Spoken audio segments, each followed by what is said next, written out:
What's going on, everybody? Welcome back to another episode of Creating Spaces. I'm your host, Sam Heine, and back after an 8-month hiatus between episodes here, but we're getting back into the groove, and we've got some exciting guests lined up, starting with my friend Luke Neubauer, who's a real estate investor, Bitcoin enthusiast, and a former school teacher, which I think is one of the more interesting draws. You know, I remember when we first met, Luke, you had mentioned we were at a property that you were sizing up, and you mentioned you're a school teacher and you had built up a portfolio and actually quit the school teaching grind and gotten full-time into real estate. And I just thought that was a very interesting American dream type of dynamic. And so wanted to pick your brain on it. So how you doing, man?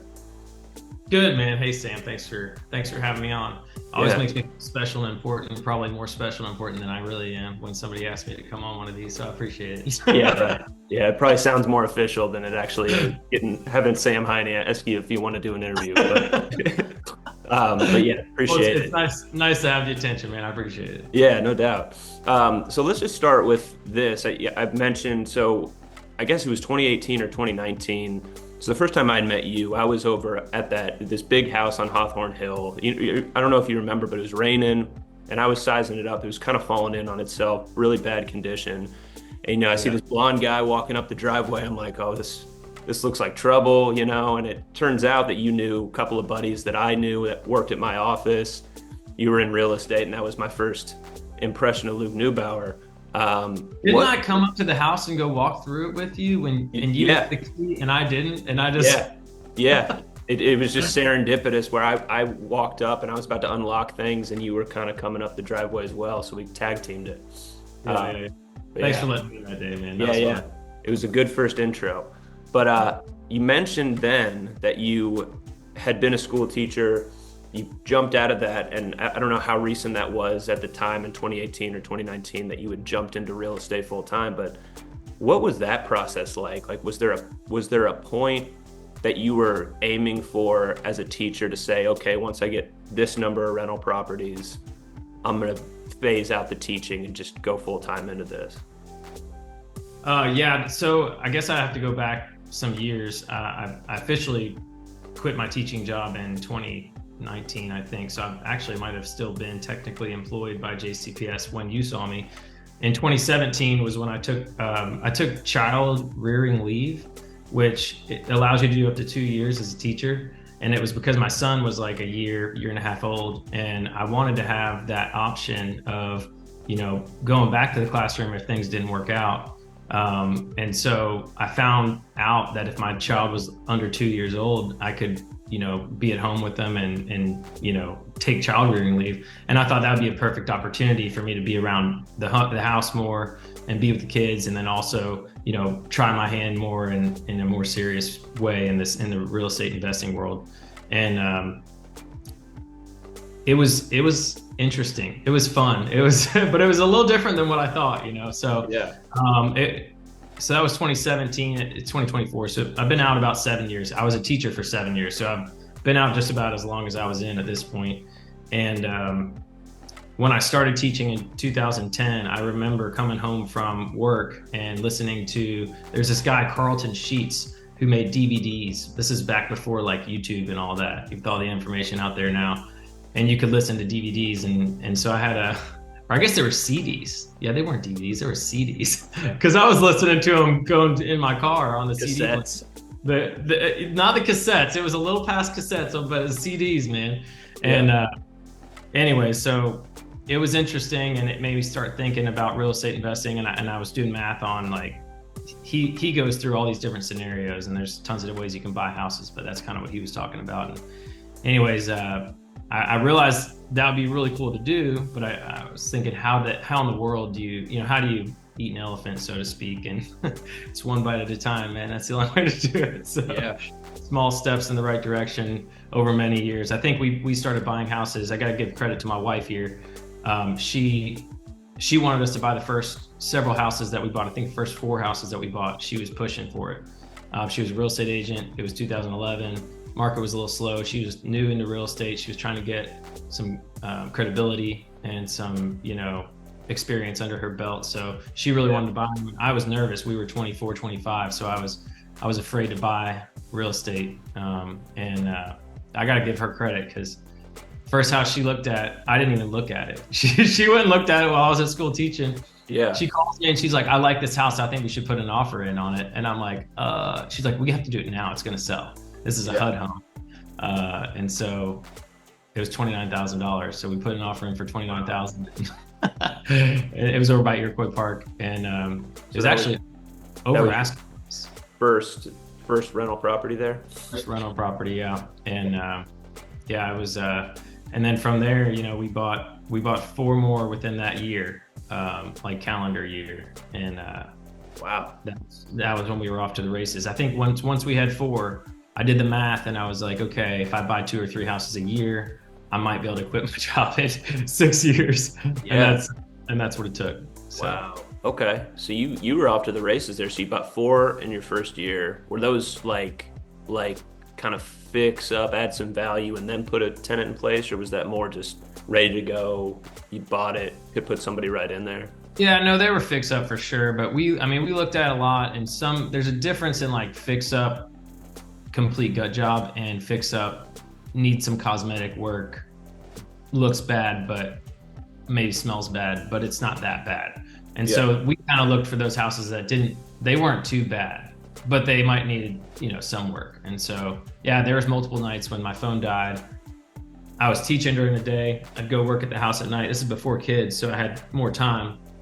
I'd be working until 11:30 at night, you know, 12 o'clock at night, working on fixing the house up, and my phone's dead. My wife's calling me. I remember one night she sent my friend over. She sent Andrew over to the house or something to try to see if I was over there or something. And it was like midnight, and he shows up and he's like, "Oh yeah, he's here."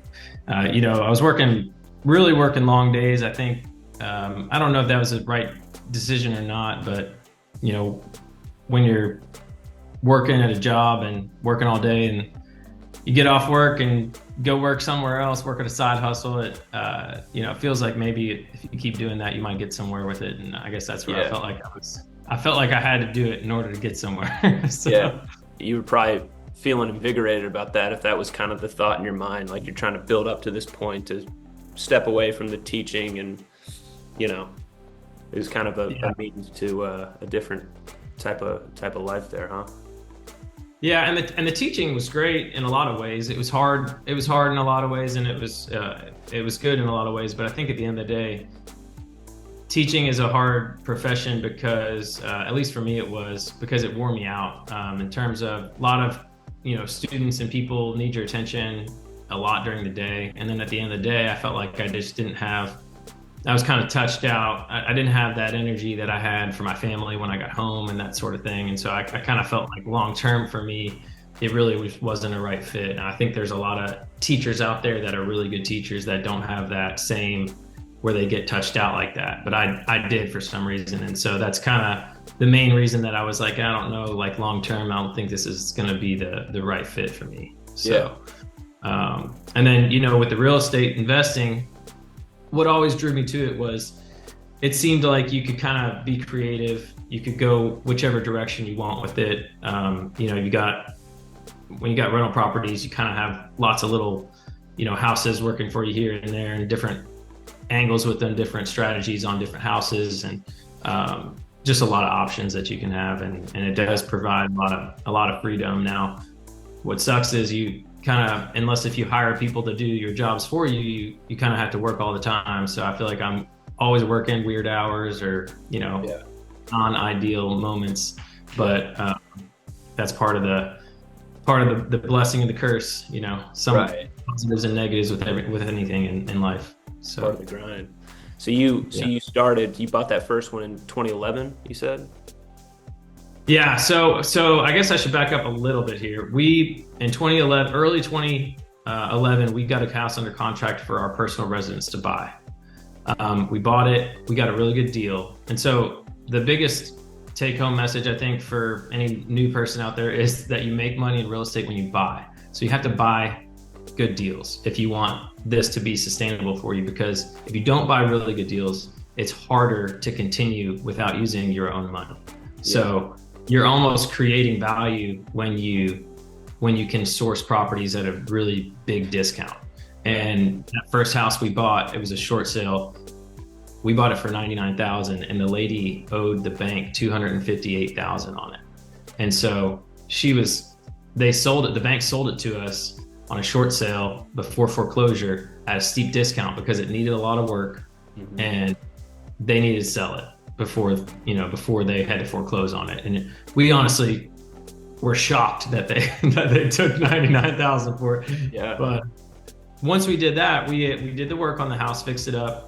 And I know you're familiar with the Burr method, but this was before we knew anything about that because I hadn't learned the lingo, or there was no bigger pockets back then.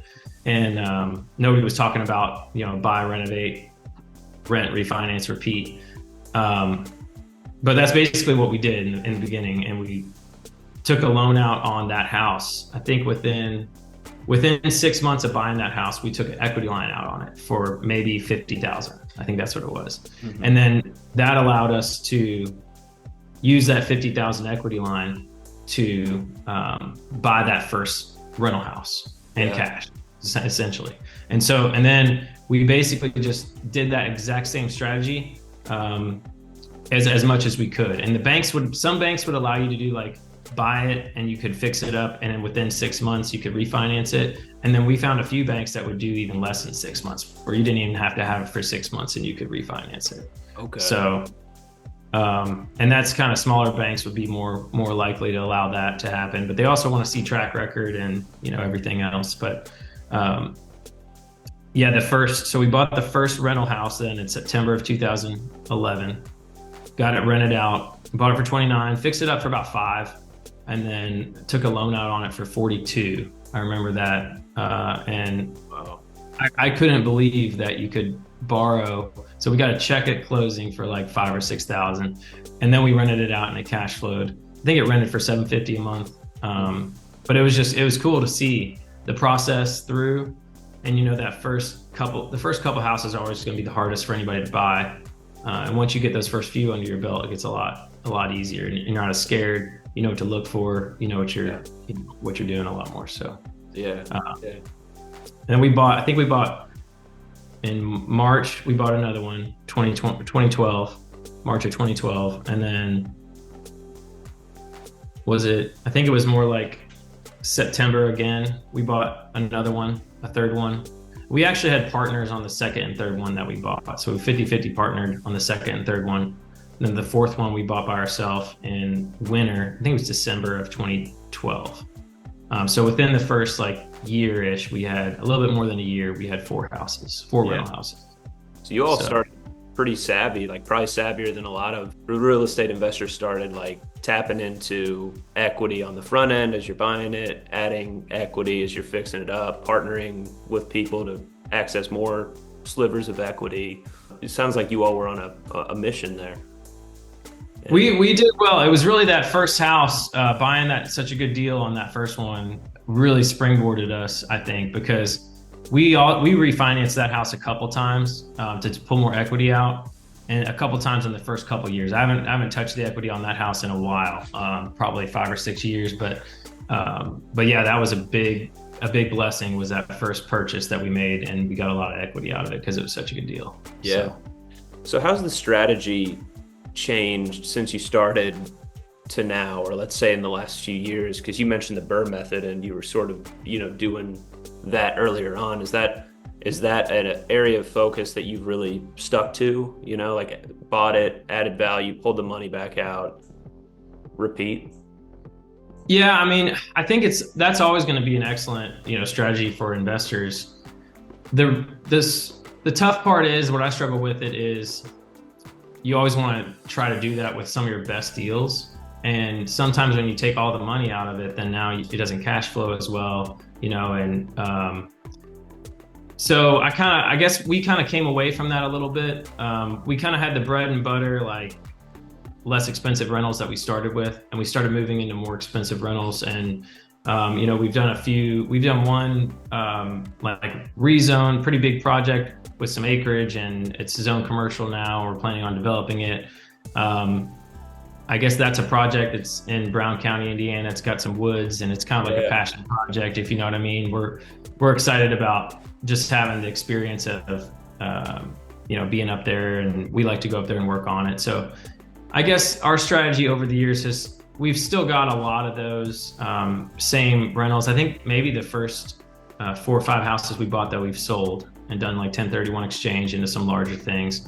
But we're kind of trying to hold our larger rentals now, bigger houses, and then also some more of these, like this Brown County project. We've got a lake house that's really nice too that we're trying to hold on to and rent it out. It rents out for a lot, for especially for Louisville standards. Yeah. But it's nice, and it's fun to have it, and we enjoy going out there and working on it. So Yeah. So you mentioned, some bigger projects like nicer properties. Are you finding yourself cashing out some of the smaller ones you started with to like put the cash into larger, more commercial types of projects and, development plays now, or like is it kind of shifted a bit? a little bit, yeah. I would say kind of what we've got this project in Brown County I was mentioning. We sold, I think, 3 houses to do a 1031 exchange to purchase that one. Nice. And so, yes, we are trying to move up to more expensive, nicer projects. But I did just buy one like 2 weeks ago. That's the same like 3-bed, 1-bath rental house, or it's actually 1.5 bath, but it's not anything crazy special. It's nice. But it'll be a rental house, and we might flip it, just depending on, I think over the years I've really shied away from flipping, but I think we've flipped probably between 5 to 10 houses over the years, and a lot of times I regret it because you see, years later what the houses look like, what the values are, and those houses that we flipped, I think 3 or 4 of them have resold, and the people didn't do anything to them, and they got a lot more money on them. Now, granted, the market has been good, since we sold those in 2018, 19, 20, Yeah. since those years, the market's gone up a lot. But you run out of money and you just can't do it all. So you gotta figure out how to make the money work. And I think the best part about real estate investing is with your mortgages that you have and everything else, you're paying down principal, you're kind of putting your money in a savings account every month, and it really compounds over time, which is a great thing. But the worst part is sometimes when you're in the grind and you're doing these projects, it's expensive, and you might have equity and so-called quote unquote like net worth, but you don't necessarily have access to that unless if you either sell the property or take a loan on the property. And either one of those options is going to have possible negative consequences depending on what you want to do at the time. So I think it's a balanced thing. And when I came into it, I didn't know anything about investing, and we've kind of just done the best we can with it. And I still have a lot to learn. I think another big take-home message I like to tell people is like, there's a bunch of people out here doing exactly what I'm talking about doing, and not many of them have had prior experience. The only people that have prior experience are people that worked for large property management companies that were in the business and saw, they had to have been pretty high level at it to see how the operation actually works. But that would be the only way that I would know that you could really get real world experience before starting your own company. Right. So, well, go ahead. Yeah.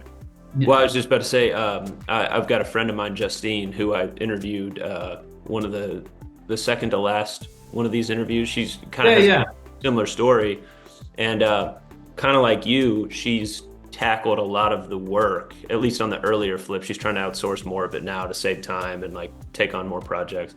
But being in the belly of the beast as you're gutting those houses out, or doing a lot of the improvements and remodels yourself, man, talk about learning through a fire hose. Just it's really a wild vantage point, right? Like you're just taking in so much. You're learning what boards need to be replaced and what you can kick off 5 years, 10 years down the road. That's probably the best way to learn. Yeah, and I think it was maybe the 6th house. I was teaching. I just had my daughter. 6th or 7th house we bought, and I had somebody do everything. I didn't do anything on it. And I was kind of getting burned out. And I realized that, sometimes you just have to hire people. If you want to continue to build, you have to hire people because you can't do it all yourself. And so then I did multiple projects where I'm hiring everybody out. I mean, at one point, I think we had 9 or 10 rehabs going at once. This was in 2018 or 2019. Wow. And it was a lot. And I had hired a couple of GCs. I was doing some of the projects, GC and myself. And, so I would say anymore, I really I try not to do too much of the actual physical labor, but I do act as more of a GC for my projects. Yeah. And sometimes there's certain jobs that I enjoy doing, and I know that maybe it's not the best use of my time, but I enjoy it. You enjoy it, yeah. I do it. Why not? So that's kind of I don't know if anybody really talks about that much, and I know it's not the best use of my time, but if I enjoy doing it and I want to do it, that's great. So. What's the experience been like on the properties that you had done more of the work yourself? I'm sure you saved some money, but those properties versus the properties where you kind of hired out more of the work, performance-wise, do you think that's over time, obviously maybe more savvy because you're picking up more and more properties if you're outsourcing more of it? Yeah, absolutely. When you can outsource more, because you get what you get. My experience is when I did the work myself, I didn't have the time to do everything that really needed to be done. Mm-hmm. And so I did as good as I could, and I hired out people to do certain bits and pieces. But at the end of the day, the best rehabs that I've had that have held up the best and that have, performed the best for the longest period of time have been the ones that I really, I hired other people to do the work for because I could do way more work. And then the quality was a lot nicer. And then it could last for longer. It's like all those first ones, when I got them back, we sold them. One reason was because they all needed a lot of work, because when I did the rehab on them, I didn't really go through them and do everything that I should have done. I kind of did as good as I could with the knowledge that I had at the time. Right. And those lasted a good, we rented those houses out for a decade before we sold them. So you bought them at a good time too, like back in the early 2010s. I mean, shit, man, 2021 and 22 were so crazy, like the just peak market. And I guess you could look at any 10-year time frame and make similar comments, but it sounds like you exited on some of those at the right time. Yeah, we did. And I think when you're in the business, sometimes we were busy. We had so many projects going. Some of those houses, a couple of those houses I sold for less than what I should have. Yeah. And I picked up some other houses at the same time for a lot less than what I knew they were worth. So I was like, okay, well, I can focus on this house that I like a lot better than that one. And, so there's positives and negatives. And I think, when you're in the business sometimes and you're busy, you can make the right or wrong decision. I would say for a long time in this business, I thought I was making all the right decisions all the time. And as I've gotten more experienced and comfortable, I've started making some mistakes a little bit more often, just because I'm more comfortable. And so I think trying to not get too comfortable and continue to push yourself is really how you can stay on top of your game all the time. Let me ask you this. With the teaching thing, you all picked up your first investment property in 2011. Did you have the thought at all in your mind at that point of like, I really want to do this full time? Did you have that thought of like, if I get to this point, I can, quit teaching, go full time into this? And did that goalpost change at all whenever you actually did get out? Did you have more properties under your belt than you thought you needed? You jumped out? Yeah, it was really very close. I think it was, so once we had 4 houses, I remember sitting in a staff meeting at my teaching job and they were talking some concept that we've gone over a million times, and I was ready to get out of there. And I wrote down on a little Post-it, I found it a couple years later, but just basically the cash flow, mortgage payment for if I were to buy, I think it was 12 or 13 houses, all on a similar, price point, similar rent amounts and all that type of thing. And I came up with, I think that it would take me 13 houses to replace my teaching income.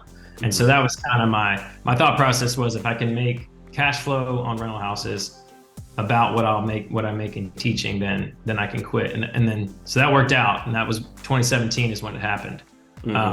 I had estimated it was going to take me, I think, until 2018, and I did it 1 year earlier, but I was trying to be a little conservative, and I never spoke about it. I never told anybody that I was going to do it. Yeah. Like some of my teachers that taught with me didn't even know I had rental houses when I told them I quit. Really? And they were I think some of them were pretty surprised Yeah. because I was afraid that I was not going to be able to do it. And, keep in mind too, that all of this is with my wife's help, and she's also a real estate agent. So her job, she's bringing in income, and that's a big piece of why I was able to do it in the first place. I mean, if I was a single guy, no kids, maybe I could have done it too. But with kids, without her income, there's no way we could have probably done that at the time. So it was really great, and she's been, there with me the whole way. So with this whole investing business, I wouldn't be where I am today without her at all. So she's been great. huge.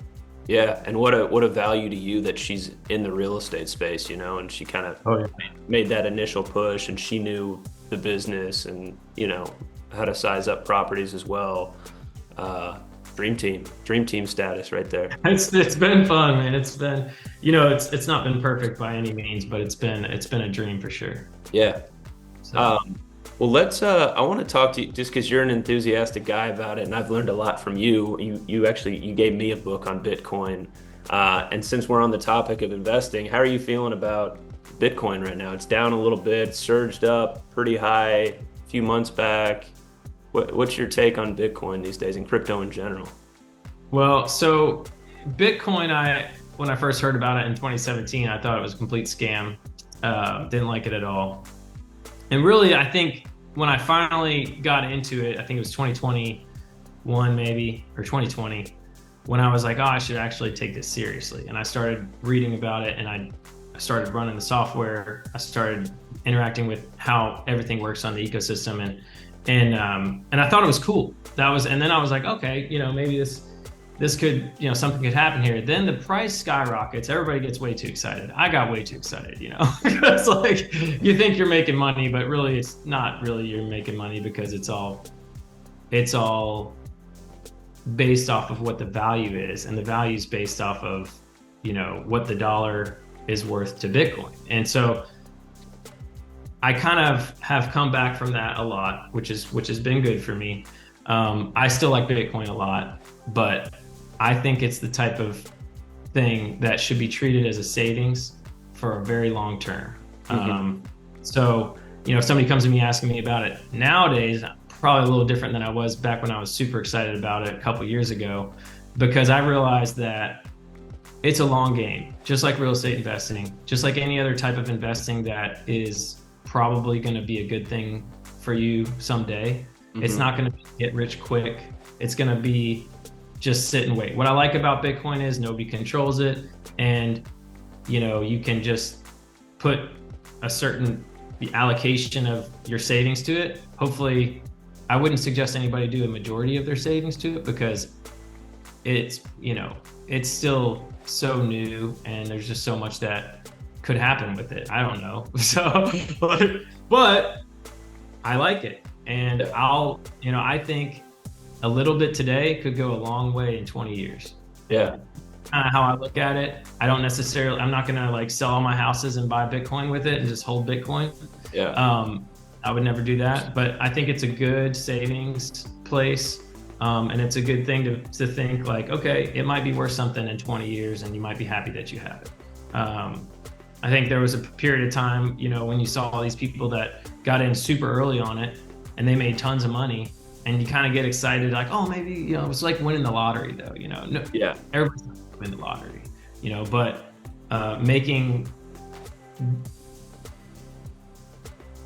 making steps in the right direction over a long period of time can compound. And I think that's just one step in the right direction. Having a little bit of Bitcoin is probably a good idea. Yeah. It might not work out. It probably will. But at the end of the day, if it does work out, you're probably going to be sad that you don't have any. Yeah. And you probably don't need that much. If Bitcoin becomes something that people actually use and can interact with in some way, a little bit today is going to go a long way. And Yeah. and that's kind of how investing is in general. One rental house today, in 20 years, you're going to be really glad that you have it. It's going to be paid off. It's going to have appreciated. The rent's going to be good, so, and that, buying one rental house compounds on itself over a long period of time. So Yeah. I think with the inflationary background and everything that we have, that we live in, I think it's hard to protect your wealth.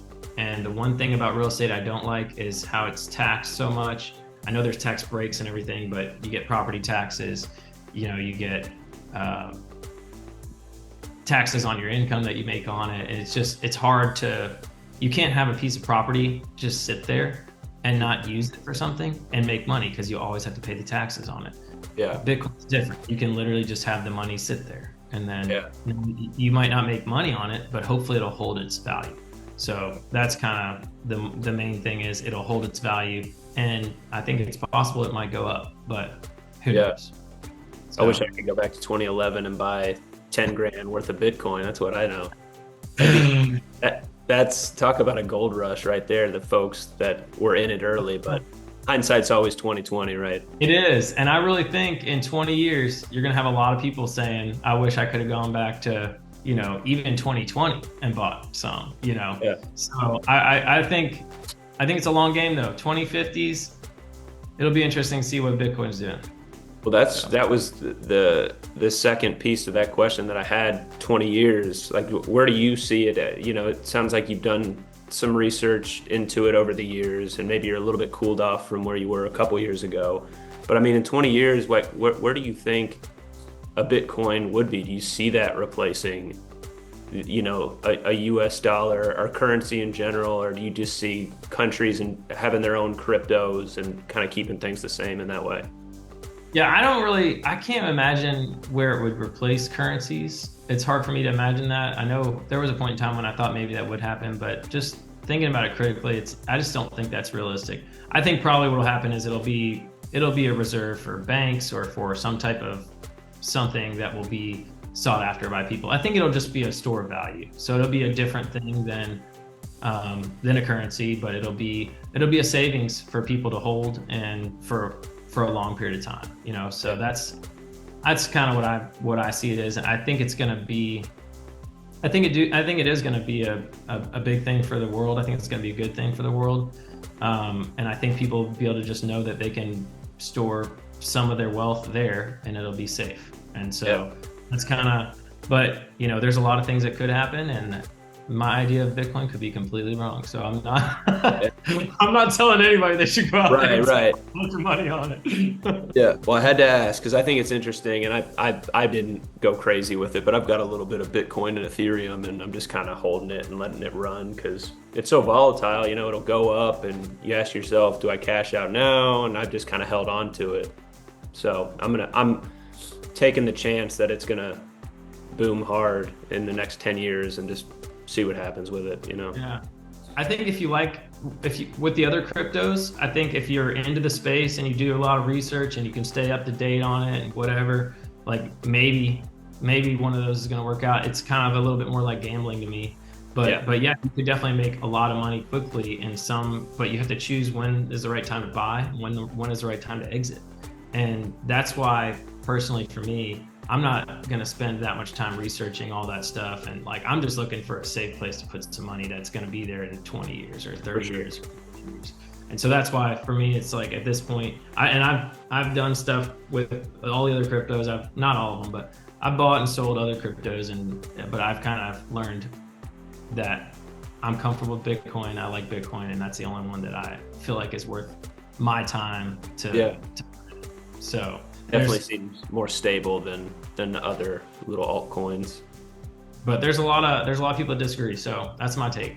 Yeah, right. Interesting. Okay, so you kind of have the real estate going. You've got the crypto, a little bit of crypto. It's fascinating whenever you look into all the different investment forms and alternative investments. People are investing in antiques. I mean, there's a lot of ways to do it. For the folks out there that are watching and they're interested in your journey into real estate investing, what would you say to them? Or maybe they have already started, they're not really sure where to go next or how to flow into their next investment. Like any advice that you've picked up along the way, that really helped you out over the years that you would lend to them that might help them in their journey? I definitely think one of the biggest things is just getting out there and talking to people about investing. I think that's a common thing that people are going to say, but in regards to this question. But I also think acknowledging that people like me or anybody else that's in it, we didn't have the answers when we started either. We didn't exactly know what we were going to do. We just did something. And so sometimes some things were the wrong decision, sometimes it was the right decision. But I think the main thing is trying to make a decision and then trying to make a better decision maybe next time. And so, like, I wish I would have started going to networking stuff earlier in my investing career. And I've kind of slowed down on some of that stuff because I'm doing so much family stuff and the kids are keeping me busy. But when my kids were little, I did a lot more of the networking things, and that's huge because you get around people that are doing the same thing. You realize it's not that hard, and there's a lot of good people out there that are just happy to help, because I think people just like helping others. And so I would say talk to as many people as you can, tell them that you are a real estate investor. And even if you don't even have a house yet, you could be a real estate investor but you're just starting, and that's fine to me.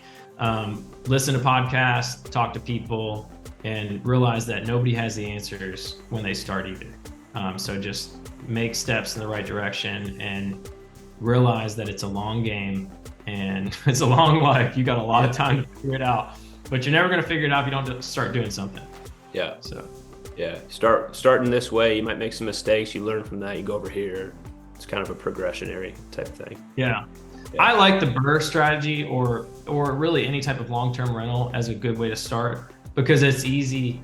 It's easier to not make a mistake that's going to hurt you big time than, say, a flip. Because a flip you could lose thousands of dollars on, and then now you're in trouble. Whereas a long-term rental, I think it's easier to buy, hold on to it, cash float a little bit. If you hold it for a couple of years, 3, 4, 5 years, you're probably not going to lose money.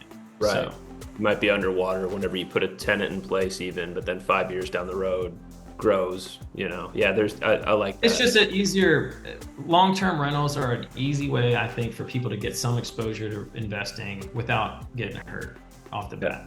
Yeah. So. Cool. Nice.